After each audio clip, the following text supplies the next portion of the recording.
Welcome to From the Valley podcast. My name is Tim Wilshire, Brisbane Business License. Now, we've got an interesting podcast today. We are flying from Brisbane to Gladstone on a very small plane. I do have a special guest with me who's with me sitting by my side. He's a UFC professional fighter that fights in the UFC, based here in Brisbane. It's Ben 10 Nguyen. Welcome along, Ben. Hey guys, thanks for having me. Yeah, thanks for coming onto the podcast. I know we've been meaning to get you on here, but there's a special reason for having you right here, right now, and that's because it's the 10th episode of the podcast. And why is that significant with yourself, Ben? Is because your nickname is Ben 10 Nguyen. Yes. So Ben 10 is a UFC fighter, as I've just alluded to. He's fought 6 fights in the UFC. He's had some massive wins. It's been a very good journey for Ben. Fights at flyweight, which is 125 pounds. So, Ben, tell the listeners a bit about your early upbringings, I guess. You were born in America to Vietnamese parents. Whereabouts were you brought up as a child? And tell us a bit about some of those experiences. Yeah, so I'm really far away from Brisbane, where we live now, and I grew up in South Dakota in America, in the Midwest. A lot of people don't think that it's far north, but it's actually really far north. Like it gets really cold, and it's kind of in the middle of nowhere, and it's kind of like I explain it to people in Australia like it's like living in Alice Springs. There's nobody around. So, population-wise, how many sort of people live in Sioux Falls, South Dakota, that sort of area? Population, you're looking at 150, 180,000 people. Kind of, I heard it's like similar to the size of Toowoomba, actually. So, kind of like that. In a more rural area, it's in the Midwest. So, the main source of income and jobs are farming and agriculture. Yeah. Obviously, you love traditional Vietnamese fur. Your mother makes the best fur, I'm told. Is that right?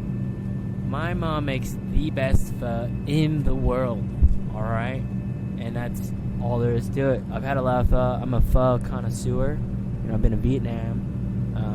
I've been to places around Brisbane, but my mom makes it the best. So nothing compares to Ben's mum's fur. Tell us a bit about your father growing up. What did he actually do for a living, Ben, and what sort of things did you learn from your father growing up and other people in your family life? My dad, so when we, kind of a little bit of history of how my family got to America. I'm first generation Vietnamese. My parents came to America in about the mid-'80s. They pretty much escaped from Vietnam they escaped from Vietnam on a boat, because at that time it was actually illegal to leave Vietnam and move somewhere else, and they just wanted to find a better place to live and to So interesting. Can you remember any particular reason why they chose? So they actually was South Dakota. Was that where they first went, or did they go somewhere else in America before settling in South Dakota? Or yeah, so we they left Vietnam on a boat to the Philippines, stayed there about 6 months, and they were waiting on a family to take them in, and the very first family to take them in was in South Dakota, and that's how I ended up in South Dakota. A lot of people ask me that, and that's how it all happened. So, and what was life actually like growing up in South Dakota as a young adolescent? What did you actually learn? Did you actually enjoy living there? What was family life sort of like? What are some of the things? Any stories to tell? It was quiet, very quiet. Oh, thank you. Very quiet. Not a lot of things to do. We lived in Sioux Falls, South Dakota. It's in pretty much the Great Plains. Mainly Caucasian people. I think the population of Asians was probably like 0.02% or something like that. and I grew up in Sioux Falls, just kind of just on the quiet side. There's not much to it than that. I hadn't really been to a big city until went to like Minneapolis when I was young and stuff, and it was. I remember it being a big change, like seeing big buildings and stuff. And there's not much to it, to be honest with you. There's not a lot to do in South Dakota, but to get on the piss, and that's about it, really. Yeah, so obviously it took a while. I guess what was the first experience with travelling outside South Dakota to one of the bigger, I guess, world markets? So like places, other sort of capital cities in America. When was the sort of first time you really got to experience that? Yeah, so going to like Minneapolis and stuff was like quite a big change for me. Seeing the big buildings and seeing all the people, seeing all these different cultures. Because mainly, we're in Sioux Falls, it's just mainly white Caucasian people, and like even coming to Brisbane. Just being amongst Australian people, being a lot of people think Brisbane is small, but to me it's actually quite big.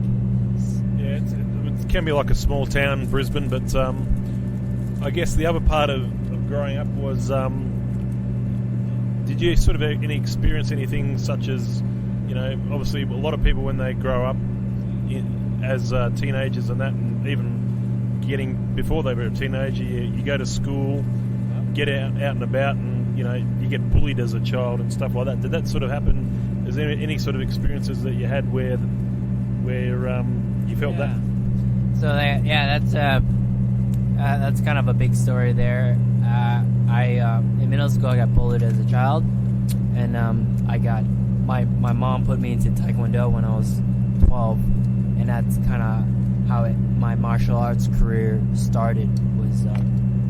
Was in Taekwondo when I was young, and I did that for about 5 years. Got my black belt in Taekwondo. So how old were you when you got your Taekwondo black belt? I was like 17 or 18, and I remember seeing or hearing on the radio, it was like, they had like this big cage fighting event at the fairgrounds, and I really wanted to do it, and I couldn't do it until I was 18, and so I waited, turned 18, jumped in there, pretty much got choked out in the first round, and I knew I had to learn different disciplines to compete in MMA. So I started learning judo and jiu-jitsu and wrestling, and I was actually going to college at the time, and actually dropped out of college to pursue that career in MMA, because I really love just learning the different disciplines and stuff. And from there I started fighting around in the local circuit, started winning fights, got an opportunity to fight or train in Thailand on a scholarship program. And how old were you when that scholarship program became an opportunity for you? I was 24 at the time, and I had a full-time job working as a computer technician at a place called Best Buy, and I was really comfortable. I was quite comfortable. I was really comfortable in where I was at in my life. Thank you. I was really comfortable at the time, just climbing up the ranks, the corporate ladder, in a really big company, and I had to make a decision if I wanted to go and drop everything to go to try out for this program that I could potentially get or not get, and I decided to do it because I thought if I were to go, like, grow up and grow old and look back at this moment and not take it, it's like, and think to myself, what if I tried and actually made it? So I I couldn't possibly let that happen, so I just did it. Like, I was like, I just dropped everything, sold my car, sold my motorcycle, dropped my job, and went out to Thailand, tried out for the team. I made the team. I was one of 20 people to make that. One of 5 people. Sorry, I was like 20 applicants total, and I was fortunate enough to make it onto the team and live there for a year. And that's where I met my wife, who was Australian, from Brisbane, April Adams. Yeah. So that was around about 5 years ago. But was it? It was like a special occasion. Like, was it like on Christmas Day or something? Wasn't it? Or? Yeah. So we met on Christmas Day on a boat cruise, and we just kind of hit it off from there. And we started doing long distance relationship because she had gone back. She was only there for holiday, and she'd gone back to Brisbane. I got a fight in Brisbane. My very first fight was in April or something, and got to fly over to Brisbane and got to visit. You know, from there I got to visit my girlfriend, who is my wife right now, and we just I flew back to Thailand. I was going back and forth from Thailand to Brisbane, and I just decided to move to Brisbane because I really liked it there.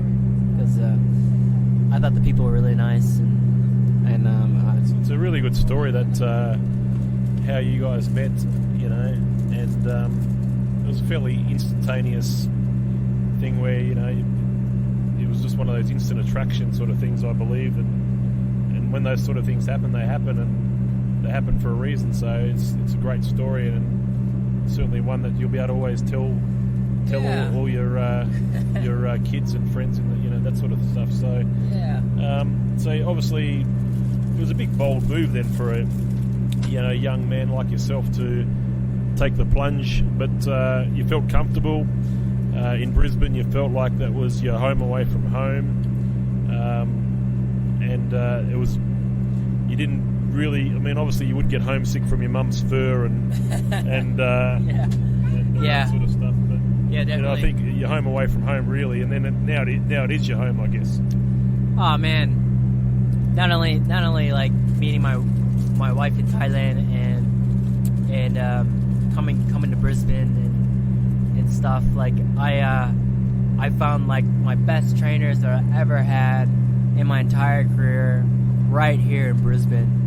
So I just feel like I was at the right place at the right time, and just happened to come to where I needed to be, to advance my career, advance my passion in MMA. Yeah, so great story, and obviously mixed martial arts was certainly taking off more as you were getting into it. By the time you sort of got to Brisbane, you'd already had at least around about 10 pro fights or thereabouts. Yeah, I had a few fights in the Midwest. I was fighting a lot in Australia. I think I racked up, like, I was on like a 6 or 7 fight win streak before I got to the UFC. One of those fights happened to be the one where I fight the guy that's covered in tattoos from head to toe. Lead into that story. I knew. So one of those fights was the one where I was fighting the guy covered in tattoos. You probably seen it.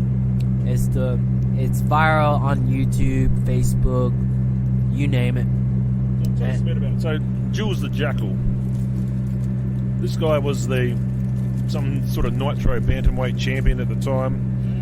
I mean, when you went into this fight with this guy, there was, I mean, obviously it's viral, the weigh-in sort of face off, him with tattoos being really right in your face, really intensive. You know, you're there. I mean, what's going through your mind in that whole sort of face off situation, other than I'm going to smash the hell out of this guy?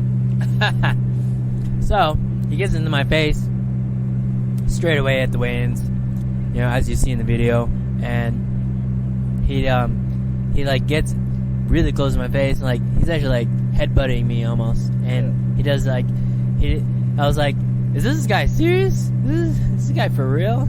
And when he did the final like head nudge where he like pretty much like headbutts me, I was like, this guy's for real, and I was like laughing because he was actually being serious, and I was like, wait till tomorrow, mate. You're gonna get what's deserved. And in the next scene you see in the video, 26 seconds later, you get knocked out.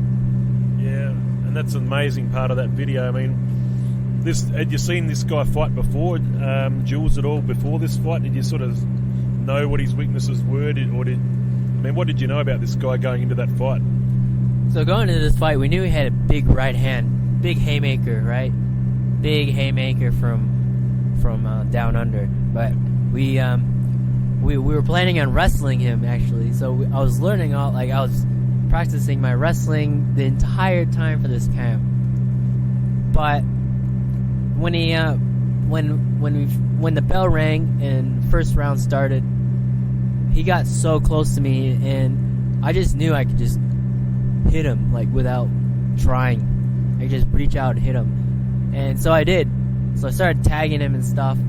I started hitting him straights and hooks, and then I knew that right hand was coming, so I kind of like waiting for it while hitting him, and he threw that big right hand, and I just ducked under and just went bang right in his jaw.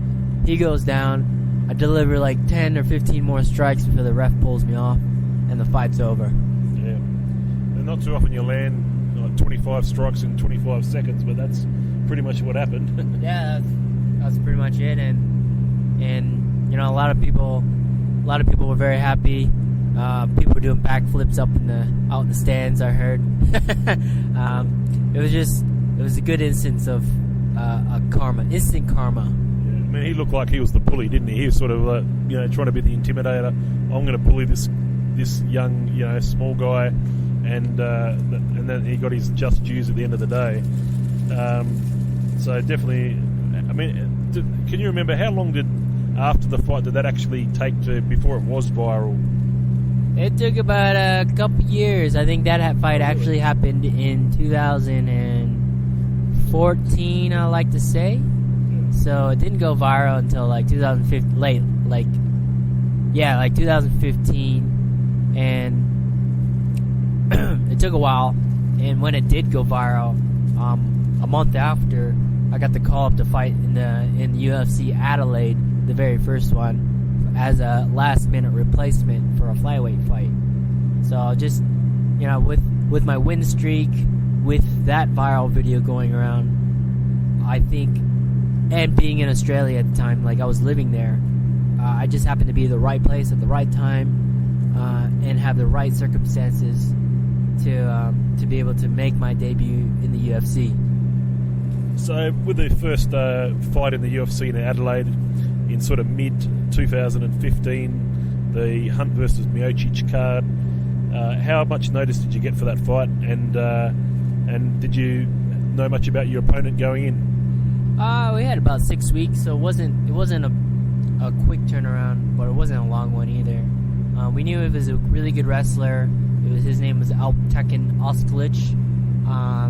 He was a really good wrestler from Turkey, and we knew he had a lot of power, but I ended up outstriking him and actually knocking him out in 4 minutes and 59 seconds with 1 second to go. In the first round, and to have that win go my way was a big weight off my shoulders, because I knew going into the fight a lot of people had expectations for me to go in there and lose, actually, because they just knew me from those viral videos, just thought I just fought some nobody and just became famous off that. So I had to show everyone that I could actually fight, and there was a few instances there where I was getting taken down, but I got off back onto my feet and started striking him again, because this guy's a wrestler, and I did what I had to do, and I knocked him out, and I proved everyone wrong. Yeah, that's obviously a good way to start your UFC career. Obviously, the next opportunity came, the biggest event at the time in UFC history at Etihad Stadium, 45,000 people in Melbourne on the 15th of November, around about that sort of time, 2015. When did you find out that you're on that card? I found out about that was maybe August. I think that fight happened in November or something. Yeah. And it was a really big opportunity because I knew Ronda Rousey was going to be on the card, and it was a pay-per-view fight too. It was a UFC 193, Ronda Rousey versus Holly Holm, huge card, and I got to be the very first fight on that card. Yeah, and fighting a guy called Ryan Babyface Benoit, and he had a bit more UFC experience than yourself at the time, so he'd not much before that he'd sort of knocked a guy out after coming from behind. Yeah. In that fight, so he was certainly, like a lot of the fighters are that get to the UFC level, very dangerous. What was the plan going into the fight against Babyface, and tell us a bit about that fight. That fight, we knew. Yeah, this guy had some power in his hands. He knocked out his last opponent, Sergio Pettis. He's a highly ranked guy. I'm a striker by heart, and we knew he was going to try to take me down or try to knock me out. So it was kind of a bit of everything, to be honest. That one we didn't really have a direct game plan on. We just had to kind of prepare for everything. Yeah, so I remember watching the fight, and Joe Rogan was commenting about your kicking style, very sort of unusual kicking style, but very effective, and obviously got you to the point where you took him down, got on his back, patient, had him in full mount, and then just smashed him down, and ended up another first round decision, a rear naked choke. Must have been ecstatic after that, and then seeing Joe Rogan interview you in the middle of the octagon with his suit on. Yeah. Must have been a little bit chilly for old Joe, but anything that you could say about that? Mate, I remember thinking it was a dream because going into Etihad Stadium, a stadium that seats 65,000 people. Going out there, it's a big stadium, and I just remember going out, walking out, and being like, "Oh wow, this is so open. Oh my goodness!" And then having Bruce Buffer come out and announce me was like a big dream of mine, and then taking out my opponent in the first round by finish was awesome. And then Joe Rogan comes out and says, "Ben, that was picture perfect." And to have all those things happen, I was like, this must be a dream. Wake me up right now. So it was an awesome experience. One of my best moments, I think. Yeah, definitely. And one of the inspirations for doing this podcast on the plane today is Joe Rogan actually did a podcast on the flight back from Australia, going back to America with the owner of the UFC, Dana White. So that was I had a bit of a listen to that, but he's done it a couple of times, so we decided we'd do one. So yeah. So that's that. So after that, there obviously 2 fights, 2 wins in the UFC. Then obviously you were going to fight it in Brisbane, but then your opponent pulled out. Remember, I think. Yeah, I was supposed to fight a guy named Justin Scoggins. Pretty good fighter. I had a lot of fights in the UFC, and I was supposed to fight in that one. And then like a week and a half coming up to the fight, I get a call from my manager, and he tells me, "Hey Ben, got some bad news. The fight's off. He's injured." And I just remember like picking up the first thing I saw I don't remember what it was, and like just chucking across the room because I'd prepared so hard for this fight. You know, this fight was going to be in my hometown, in Brisbane. New hometown. My new hometown. No, it's my hometown now. Brisbane's my hometown. Yeah. Brisbane's Ben Nguyen. And I remember being so angry, missing out on the opportunity to fight in front of my hometown. I was just so cut. I remember going on to the UFC game. This is funny. You probably don't know this, but it was like UFC 2, not the current one, but UFC 2. You know, UFC fighting game. I wasn't in the game yet at that time, so I had made my own character to fight Justin Scoggins in the game. I think you're still in the new version. I am in the new version now, Yeah, but well. I got so mad that I had virtually created myself in the game to fight him, and you know, I remember I did it like 50 times, and I was just so angry. That's interesting, very interesting. And then, I mean, when did you find out that the UFC was coming into Sioux Falls in June 2016? I mean, when did you find out about that and find out that you're on that card? I found out about that one. I remember it was when I was at the UFC Athlete Summit, which they don't do anymore. I think I was at the very last one they had done. It was 2016 in April, and I'd spoken to the matchmaker because it was in Vegas, and it was at Vegas at the time, and speaking to one of the matchmakers, Sean Shelby, and I was like, "Hey man, looking to come to Sioux Falls." At the time, I was like, "Man, I'm from Sioux Falls. You better put me on the card." And he was like, "Yeah, we got your number. Don't worry." And sure enough, it got announced like a week after that, and you know, I got the fight on it. Unfortunately, didn't get the win. Didn't go my way. You know, stuff happens. And I just after that, I got offered to fight in Melbourne, second time. And that fight, I remember training for that one really hard, really focused, trying to fix up my mistakes that I had done in my last fight. And you know, came out with a really good win. I hit this guy a million times with really hard punches. I think I was super surprised he never went down. I think I knocked him down once, but he never stayed down. Tough guy. Yeah, so I mean, those opponents there, obviously Lewis Smolker in Sioux Falls, sort of a taller, lankier flyweight, so they're not always, you know, it doesn't always go your way. The big Gian Herrera, he seemed like a fairly tough sort of fighter. He was, toughest guy I've ever fought.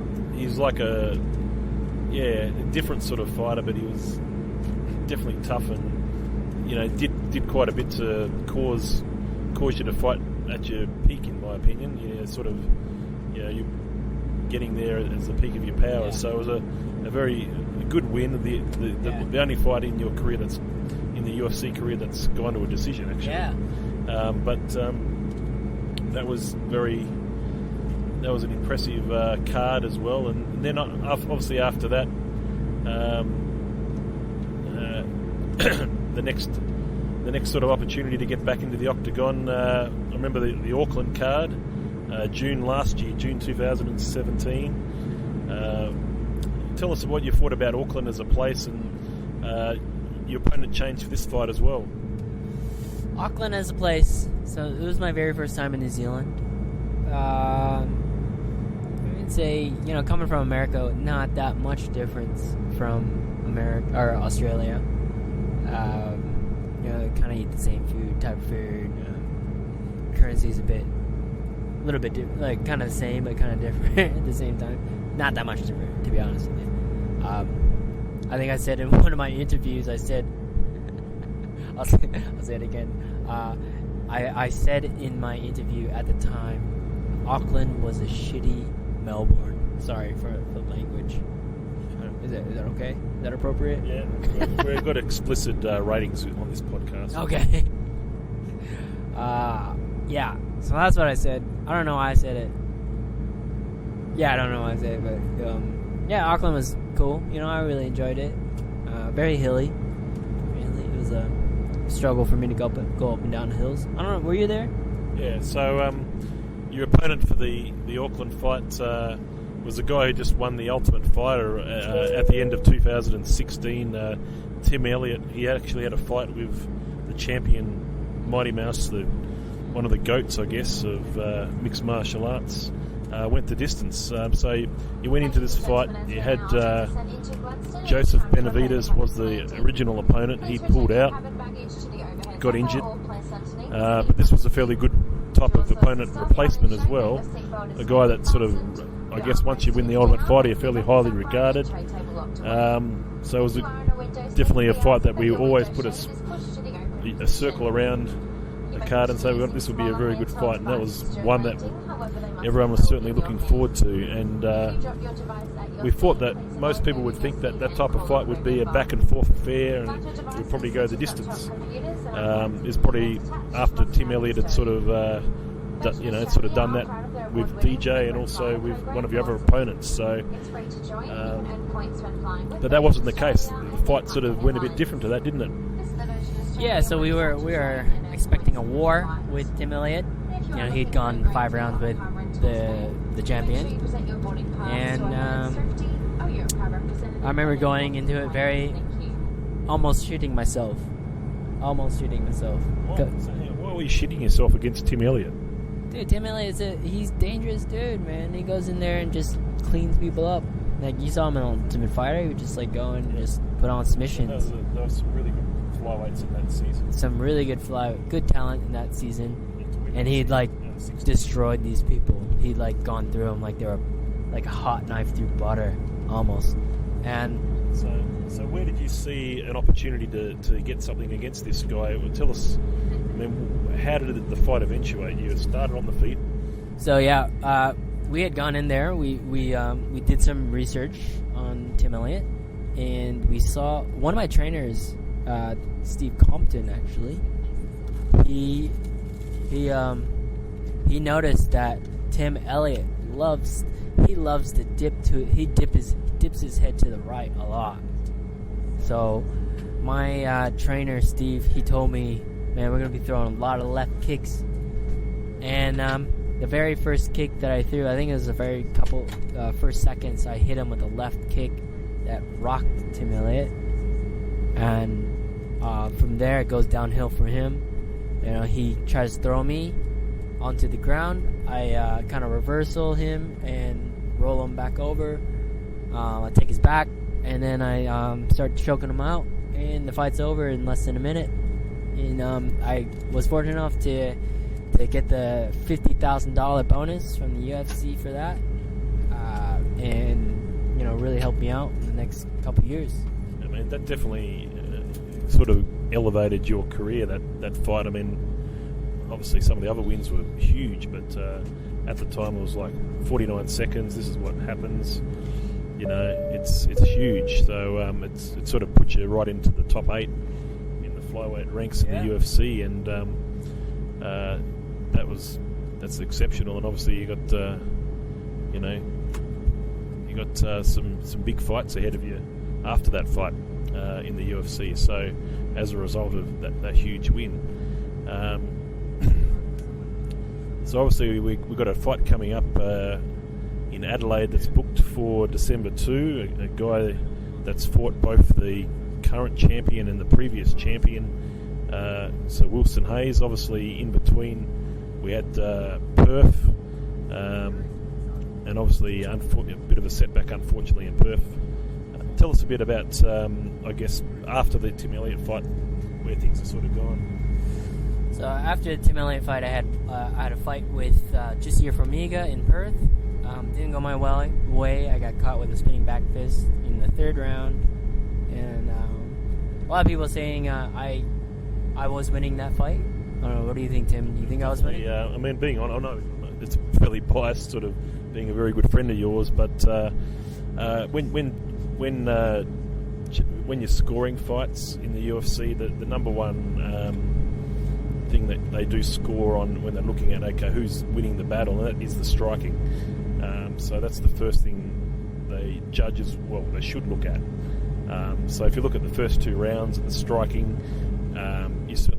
you wouldn't have lost both of those rounds. It would probably be 1-1, based on he's taken you down, and your striking certainly was better, sharper. So it was a very close fight leading to the 3rd round, and obviously it was like a case of takeover. It was like go for it. That's what it was all about. Unfortunately, that's he sort of blocked the kick and spun, and that's how it goes. Yeah. It just takes that. But that's obviously now. But looking forward to the next opponent. That's what we were looking forward to. Adelaide again, where it all sort of began in the UFC. Wilson Hayes, I think he's a Brazilian Jiu-Jitsu, maybe black belt, quite a bit of experience, but a fairly good matchup for you though. Yeah, my next opponent, Wilson Hayes, Jiu-Jitsu wizard. So it's going to be a grappler versus striker. Striker. It's going to be a grappler versus striker match for sure. But a lot of people don't know this. Like I do grapple a lot. I'm a brown belt in Jiu-Jitsu. Been doing it for about 11 years now, and pretty comfortable on the ground. I just do striking better, and it's just my bread and butter. So this fight's gonna be, it's gonna be a good fight for me. He's ranked number 8 right now. I'm ranked number 12. Looking to get back into the top 10 and get back into the winning column. So. I'm really excited. I'm working really hard, training a lot. I've been doing, the way I train for my fights is I do like a training fight camp, pre-fight camp to get me ready for the actual fight camp, which is 8 weeks from the fight. So I do another 8 weeks, so it's like a 16-week build up to a fight. And I've never felt as strong and as fast as I do now going to a fight, being this far out. We're about 9 weeks out right now, so I'm feeling great. I'm feeling positive, and I want to get that win, and I want to do it I got a special announcement to make, actually. I've been, so in my previous UFC fights, I've gone under you can choose a flag to fight under. I've gone under the neutral flag because I feel like, being American, living in Australia, it's hard to pick. Vietnamese parents, I represent a lot of different countries, a lot of different cultures. This time I'm going to fight under the Australian flag because I feel like I'm Australian now. I feel like I've lived here long enough. I've embraced the culture. I love watching the cricket when it's on. I love having a beer out in the veranda. I have a pet magpie that comes up to the veranda, and I feed it bread so it doesn't swoop at me. So I think after ticking all those boxes, I feel like I'm Australian now. I'm going to fight under the Australian flag. That's a really big announcement, and it's really, really excellent news, and I'd be proud to call you an Australian. Ben 10 win. But one thing I do like about you, Ben, is I guess your love of animals. And the interesting story that we have here is that Ben's got a couple of cats. I've had a couple of cats. Well, one and a new one, but Tofu and Yuki, and also got a dog called Yuki. So there's a connection there. I've got a dog called Yuki. Ben's got a cat called Yuki. I mean, what about cats in particular that mesmerises you, and sort of, what is it about that sort of thing? So my love with cats, it's interesting because I grew up with dogs. I never had a cat. I'm actually allergic to cats. So if I stick. Yeah, I was also allergic to cats as a child, in particular, wow. Especially long sort of haired cats. I remember growing up as a kid. Certainly before I became 15, I was definitely allergic to cats. But yeah, so you're allergic to cats as well. Are you still allergic, or? I am still allergic to cats, but I've built up a little bit of a tolerance. Yeah. If I stick my face and my nose like in their fur and stuff, I'll definitely start sneezing, for sure, and my eyes will water up. But yeah, I actually I adopted two of them off a housemate, a girlfriend of a housemate that we had, and I remember this was during Christmas time. I didn't really have. This is before, like right before UFC. Like I had pretty much no money at the time. I think I had like $50 in my bank account at the time, and I was like, oh, I can adopt these cats and give to my wife for a Christmas present, because I didn't have any money. So that's what I did, and it ended up being the best thing I've ever done, because I love my two cats. I love them to death. Tofu and Yuki, they come into my bedroom in the morning and wake us up and sleep with us and stuff. It's awesome, man.